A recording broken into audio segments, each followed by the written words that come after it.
ಧನುರ್ರಾಶಿ ವಿದ್ಯಾರ್ಥಿಗಳಿಗೆ ತಮ್ಮ ವ್ಯಾಸಂಗ ಶೈಕ್ಷಣಿಕ ಕ್ಷೇತ್ರದಲ್ಲಿ ಉತ್ತಮವಾದಂತಹ ಯಶಸ್ಸಿಗೆ ಅವಕಾಶಗಳಾಗುತ್ತೆ. ಈಗಾಗಲೇ ಪರೀಕ್ಷೆಗಳನ್ನು ಬರಿತಾ ಇರತಕ್ಕಂಥವರಿಗೆ ಮಾನಸಿಕವಾದಂತಹ ಗಟ್ಟಿತನ ಬರುವಂಥದ್ದು, ಮುಂಬರುವ ಪರೀಕ್ಷೆಗಳಲ್ಲಿ ಬರೆಯೋದಕ್ಕೆ, ಆ ಪರೀಕ್ಷೆಗಳನ್ನು ಎದುರಿಸಲಿಕ್ಕೆ ಧೈರ್ಯ, ಸಾಮರ್ಥ್ಯ, ಶಕ್ತಿಗಳು ಹೆಚ್ಚಾಗ್ತಕ್ಕಂಥದ್ದಾಗುತ್ತೆ.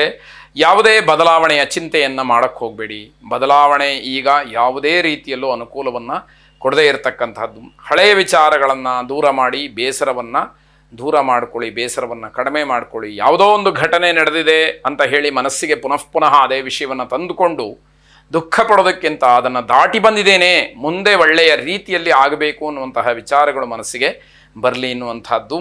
ಹೊಸ ಹೂಡಿಕೆಗೆ ಒಳ್ಳೆಯ ಅವಕಾಶ. ಇವತ್ತು ಮಾಡ್ತಕ್ಕಂತಹ ಹೂಡಿಕೆ ಭವಿಷ್ಯದಲ್ಲಿ ಆಪद्धನವಾಗಿ ನಿಮಗೆ ಸಹಾಯವನ್ನು ಮಾಡ್ತಕ್ಕಂಥದ್ದಾಗಬಹುದು.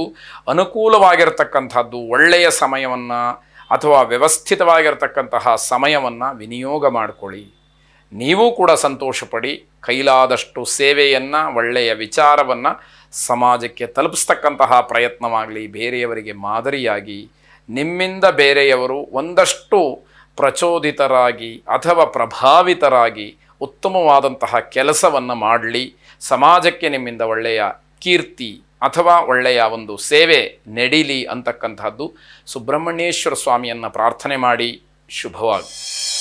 ಮಕರ ರಾಶಿ ಕಠಿಣ ಪರಿಶ್ರಮಕ್ಕೆ ತಕ್ಕ ಪ್ರತಿಫಲ ಇದೆ. ಅಂದರೆ ನಾನೇನೋ ಕಷ್ಟಪಟ್ಟೆ, ನನಗೇನೋ ಅನುಕೂಲ ಆಗಲಿಲ್ಲ ಅಂತ ಹೇಳಿ ಬೇಸರ ಪಡುವಂತಹ ಅಗತ್ಯತೆ ಇಲ್ಲ. ನೀವು ಎಷ್ಟು ಕಷ್ಟಪಡ್ತಿರೋ ಅಷ್ಟು ಅನುಕೂಲ ಇದೆ, ಯಾವುದೂ ಕೂಡ ವ್ಯರ್ಥ ಆಗೋದಿಲ್ಲ ಅನ್ನುವಂಥದ್ದು. ಬೇರೆಯವರ ವಿಚಾರದಲ್ಲಿ ಹಸ್ತಕ್ಷೇಪ ಮಾಡಬೇಡಿ. ಯಾರು ಏನೇ ಬೇಕಾದ್ರೂ ಮಾಡ್ತಾ ಇರಲಿ, ಅದು ನಿಮಗೂ ಅದಕ್ಕೂ ಸಂಬಂಧ ಇಲ್ಲ. ನಿಮ್ಮ ವೈಯಕ್ತಿಕವಾದಂತಹ ವಿಷಯ ನೀವು ಅಷ್ಟೇ. ಅದನ್ನು ಹೊರತಾಗಿ ಬೇರೆಯವರ ಯಾವ ವಿಷಯಗಳು, ಯಾವ ಉಸಾಪರಿಯೂ ನಿಮಗೆ ಬೇಡ ಅಂತ ಅರ್ಥ. ಕೋಪದಿಂದ ಗಾಯವಾಗ್ತಕ್ಕಂತಹ ಸಾಧ್ಯತೆ ಇದೆ, ಎಚ್ಚರಿಕೆ ವಹಿಸಿ. ಸಂತೋಷದ ದಿವಸ ಅಂತ ಹೇಳಬೇಕು ನಿಮಗೆ. ಆ ರೀತಿಯ ಒಂದು ಯೋಗ ಸಮಯ ನಿಮಗೆ ಒದಗಿ ಬರತಕ್ಕಂಥದ್ದು.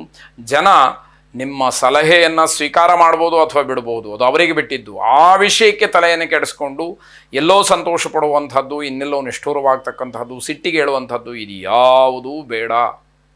ಇದನ್ನೆಲ್ಲ ಸರಿಯಾಗಿ ಗಮನಿಸ್ತಾ ಹೋದರೆ ನೆಮ್ಮದಿಯಾಗಿ ಇರಬಹುದು ಅನ್ನುವಂಥದ್ದು ಅರ್ಥ.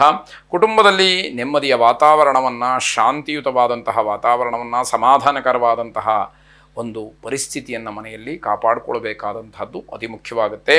ತುಳಸಿಯಿಂದ ಮಹಾವಿಷ್ಣುವನ್ನು ಅರ್ಚನೆ ಮಾಡಿ, ಮಹಾವಿಷ್ಣುವನ್ನು ವಿಶೇಷವಾಗಿ ಪ್ರಾರ್ಥನೆ ಮಾಡಿ. ಸರ್ವವ್ಯಾಪಿಯಾದಂತಹ ಮಹಾವಿಷ್ಣು ನಿಮ್ಮನ್ನು ಎಲ್ಲ ರೀತಿಯಿಂದಲೂ ಕೂಡ ರಕ್ಷಿಸಲಿ. ಶುಭವಾಗಿ. ಕುಂಭರಾಶಿ ವ್ಯಾವಹಾರಿಕವಾಗಿ ಏನೇ ಸಮಸ್ಯೆಗಳು, ಸವಾಲುಗಳು ಬರಲಿ, ಧೈರ್ಯದಿಂದ ಎದುರಿಸ್ತಕ್ಕಂತಹ ಶಕ್ತಿ ನಿಮಗಿದೆ. ಯಾವುದೇ ರೀತಿಯ ಅಳುಕು ಅಥವಾ ಆತಂಕಗಳಿಲ್ಲದೆ ಆ ಸಮಸ್ಯೆಗಳನ್ನು, ಸವಾಲುಗಳನ್ನು ಸ್ವೀಕರಿಸಿ ಎದುರಿಸಿ ಅಂತಕ್ಕಂಥದ್ದು. ಸಮಾಧಾನದಿಂದ ಎಲ್ಲ ಕೆಲಸಗಳನ್ನು ನಿಭಾಯಿಸಿ. ಇದು ಉತ್ತಮವಾದಂತಹ ರೀತಿ. ಇಂಥದ್ದೊಂದು ಸಲಹೆ ಅಷ್ಟೇ. ವಾದ ವಿವಾದಗಳಲ್ಲಿ ನೀವು ತಲೆಯನ್ನು ಹಾಕದೇ ಇದ್ದರೆ ಬಹಳ ಒಳ್ಳೆಯದು. ಆರಂಭದಲ್ಲಿ ಮಾತು ಬಹಳ ರುಚಿಯಾಗಿರುತ್ತೆ, ಅದು ಹೋಗ್ತಾ ಹೋಗ್ತಾ ವಾದವಾಗುತ್ತೆ, ನಂತರದಲ್ಲಿ ವಿವಾದವಾಗುತ್ತೆ. ಆ ತಪ್ಪುಗಳಿಗೆ ನೀವು ತಲೆಯನ್ನು ಕೊಡಬೇಕಾದಂಥದ್ದಾಗತ್ತೆ. ಇದು ಬೇಡ ಅನ್ನುವಂತಹ ಸಲಹೆ. ತಾಳ್ಮೆಯಿಂದ ಆತ್ಮಾವಲೋಕನವನ್ನು ಮಾಡಿಕೊಳ್ಳಿ. ಬಹಳ ನಿಧಾನವಾಗಿ ನಾನು ಎಲ್ಲಿ ಎಡವುತ್ತಾ ಇದ್ದೀನಿ, ಯಾವ ವಿಷಯದಲ್ಲಿ ನಾನು ಸರಿಯಾಗಬೇಕು ಅನ್ನುವಂತಹ ತಿಳುವಳಿಕೆ ನಿಮಗೇ ಗೊತ್ತಾಗಬೇಕು. ನೀವೇ ಅದನ್ನು ಸರಿಪಡಿಸ್ಕೊಳ್ಬೇಕಾದಂಥದ್ದಾಗತ್ತೆ. ಅನಗತ್ಯವಾದಂತಹ ಅಥವಾ ಅನುಪಯುಕ್ತವಾದಂತಹ ಕೆಲಸಗಳಲ್ಲಿ, ವಿಚಾರಗಳಲ್ಲಿ ಸಮಯವನ್ನು ಕಳೆದು ಬಿಡ್ತೀರಿ. ಆಮೇಲೆ ಪಶ್ಚಾತ್ತಾಪ ಪಡ್ತೀರಿ. ಪ್ರಯೋಜನ ಏನು? ಅದನ್ನು ಮುಂಚಿತವಾಗಿ ಆಲೋಚಿಸಬೇಕು. ಹಣದ ವಿಚಾರದಲ್ಲಿ ನಿರಾಸೆಯಾಗ್ತಕ್ಕಂತಹ ಸಾಧ್ಯತೆ. ನಿಮ್ಮ ಸಹಕಾರಕ್ಕೆ ಅನುಗುಣವಾಗಿ ಬೆಲೆ ದೊರೆಯುತ್ತೆ. ಯಾರಿಗೆ ನೀವು ಎಷ್ಟರ ಮಟ್ಟಿಗೆ ಅನುಕೂಲವನ್ನು ಮಾಡಿಕೊಡ್ತೀರೋ ಅಷ್ಟು ನಿಮಗೂ ಕೂಡ ಅನುಕೂಲ ಆಗುವಂಥದ್ದಿದೆ. ಈಶ್ವರಾರಾಧನೆಯನ್ನು ಮಾಡಿ, ಈಶ್ವರನನ್ನು ವಿಶೇಷವಾಗಿ ಪ್ರಾರ್ಥನೆ ಮಾಡಿ. ಶುಭವಾಗಿ. ಕೊನೆಯದಾಗಿ ಮೀನರಾಶಿ, ಯಶಸ್ಸಿನ ಬಗ್ಗೆ ನಿರ್ದಿಷ್ಟವಾದಂತಹ ಗುರಿ ಇರಬೇಕು. ನಾನು ಯಾವ ಗುರಿಯನ್ನು ತಲುಪಬೇಕು, ಯಾವ ಯಶಸ್ಸು ನನ್ನದಾಗಬೇಕು ಅನ್ನುವಂಥದ್ದು ನಿಮ್ಮ ಮನಸ್ಸಿನಲ್ಲಿ ಗಟ್ಟಿಯಾಗಿರಬೇಕು. ಸಾಮಾಜಿಕವಾದಂತಹ ಕಾರ್ಯಕ್ರಮಗಳಲ್ಲಿ ಹೆಚ್ಚಿನ ಆಸಕ್ತಿ, ಅವಕಾಶ ಇವೆಲ್ಲವೂ ಕೂಡ ಇರುವಂತಹ ದಿವಸವಾಗುತ್ತೆ. ನಿಮ್ಮ ಬಗ್ಗೆಯೇ ನೀವು ಹೆಚ್ಚು ಗಮನವನ್ನು ಕೊಡಬೇಕಾದಂತಹ ದಿವಸ. ಜೊತೆಗೆ ಭದ್ರತೆಯೂ ಕೂಡ ಇರಬೇಕು. ಹಾಗಾಗಿ ನಿಮ್ಮ ರಕ್ಷಣೆ ಬಹಳ ಮುಖ್ಯವಾಗುತ್ತೆ. ಬೆಲೆ ಬಾಳತಕ್ಕಂತಹ ವಸ್ತುವಿನ ಖರೀದಿಯ ವಿಚಾರದಲ್ಲಿ ಸ್ವಲ್ಪ ಮಟ್ಟಿಗೆ ಚರ್ಚೆಗಳು ನಡೀಬಹುದು. ಪ್ರೀತಿ ಪ್ರೇಮದ ವಿಚಾರದಲ್ಲಿ ಗೊಂದಲವಾಗುತ್ತೆ.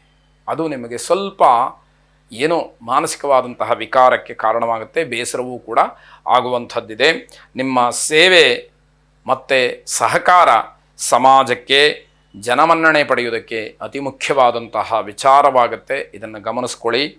ಅದೃಷ್ಟ ಚೆನ್ನಾಗಿದೆ ಅಂತ ಹೇಳಿ ಅಂದ್ಕೊಳ್ಳುವಷ್ಟರಲ್ಲಿ ದಿವಸ ಕಳೆದು ಹೋಗುವಂಥದ್ದು. ಹಾಗಾಗಿ ಸಿಕ್ಕಂತಹ ಪ್ರತಿ ಕ್ಷಣವೂ ಕೂಡ ನಿಮಗೆ ಸದುಪಯೋಗವಾಗಬೇಕು ಅಂತಕ್ಕಂತಹದ್ದು ಸಲಹೆ. ಕುಲದೇವತಾ ಪ್ರಾರ್ಥನೆಯನ್ನು ಮಾಡಿ. ಶುಭವಾಗಲಿ.